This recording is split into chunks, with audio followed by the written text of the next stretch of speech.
Hey everyone, and today I'm going to do something a bit different. I'm going to take my D&D character Godzilla and basically do a Marvel What If. What I'm going to do in this video is basically give you a short version of Godzilla's backstory, and then change something about that backstory, and give you two examples of what would happen if Godzilla was raised differently, and how that would affect her present.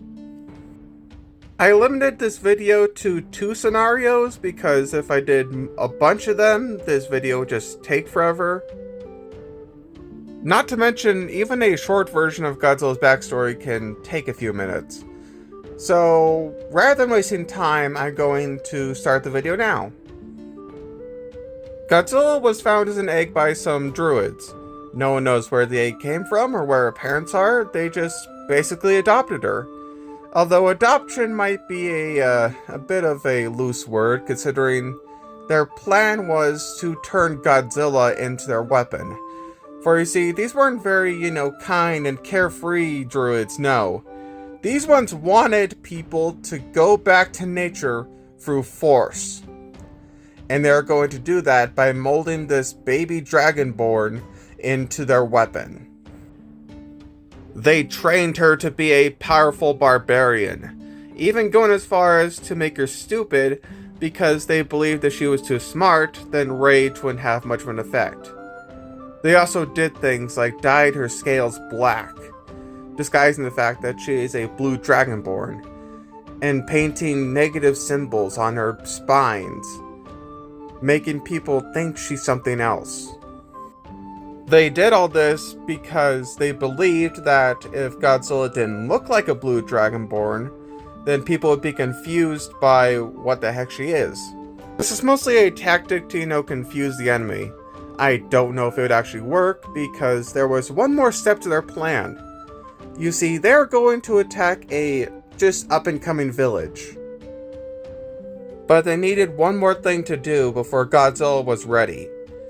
They were going to perform a ritual to turn her into a kaiju.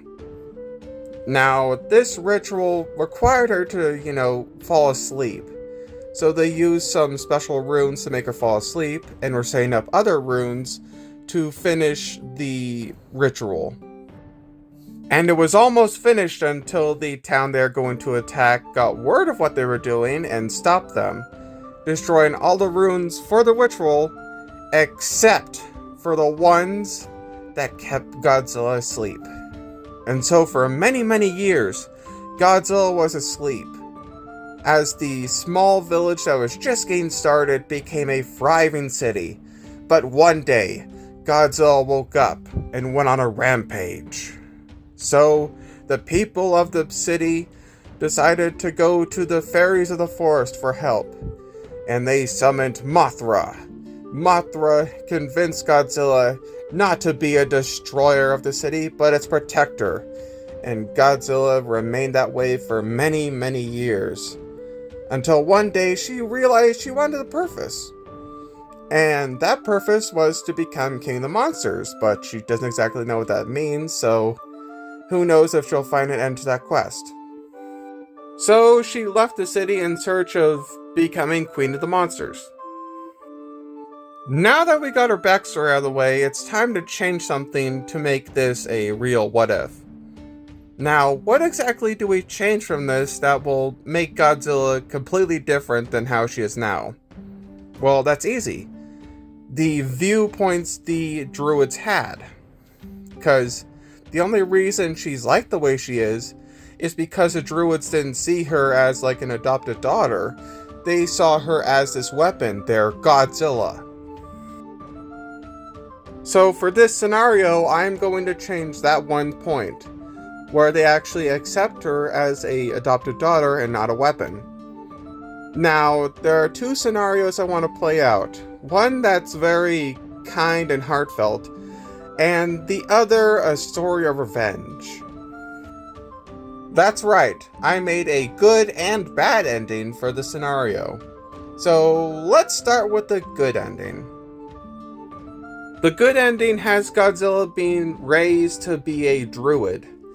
She's not dumbed down or anything, she is taught to basically be as druid as a druid can get.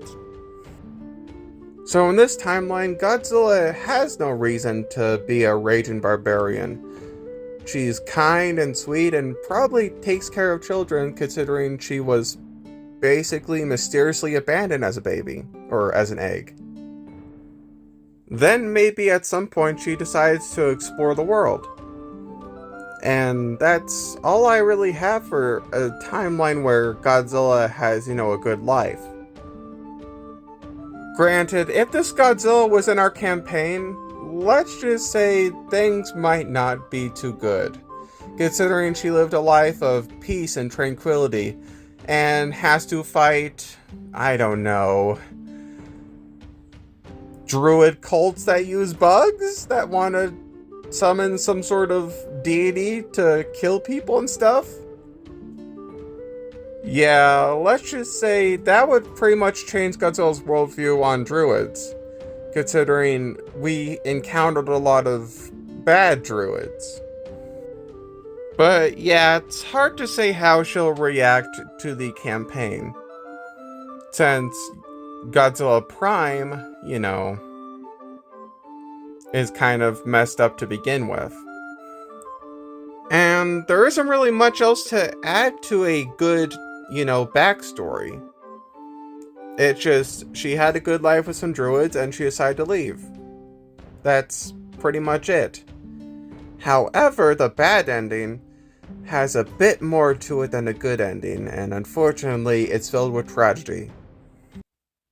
In the bad timeline, things go pretty much the same as a good timeline, except for when she gets to a certain point during her childhood. Because at that point, the village that was just starting out, well, their ruler didn't like druids. So he ordered for all the druids to be executed. And they were, except for one, Godzilla, who somehow managed to survive. And after this, she had no choice. She had to go into hiding. I mean, if people found out she was a druid, they would kill her. So, she hid as a thief in this thriving new city, stealing to get coins or food to try and get by. It was a hard life for Godzilla, and for many years, she became a very skilled thief. And for the sake of argument, let's say that in all the timelines, Godzilla is still buff.